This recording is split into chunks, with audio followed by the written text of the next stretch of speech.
আপনার এই 10টা কাজ কখন ছাড়বেন না ইনশাআল্লাহ। তো আমার 10টা নসিহত হচ্ছে, এক, যে আমাদের বাচ্চাদেরকে জীবনের লক্ষ্য হবে জান্নাত, এবং আমাদের বরেণ্য যে ওর মধ্যে ইনস্টল করেন, ও সামনে একটা রোল মডেল দেখবে যে আমাকে এরকম হতে হবে।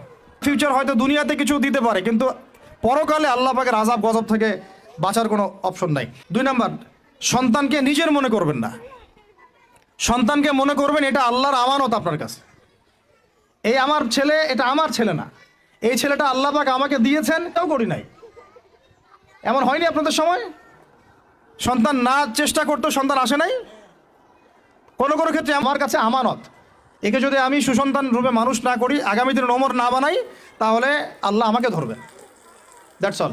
1 নাম্বার, সন্তানকে ওর গন্তব্য চেনাবেন, ওকে আমাদের সিংহ পুরুষদেরকে পরিচয় করাই দিবেন, ওর মতো তাদের মতো হতে বলবেন, এবং সন্তানকে আপনার নিজের মনে করবেন না, সন্তানকে মনে করবেন আল্লাহর দেওয়া জাস্ট একটা আমানত। 3 নাম্বার, সর্বোচ্চ সেরা কারিকুলাম যারা দিচ্ছে ওই রকম প্রতিষ্ঠানে আপনি ওকে পড়াবেন। এরকম প্রতিষ্ঠান যদি সরকার দেয় তাহলে সরকারি প্রতিষ্ঠানে পড়াবেন। আমার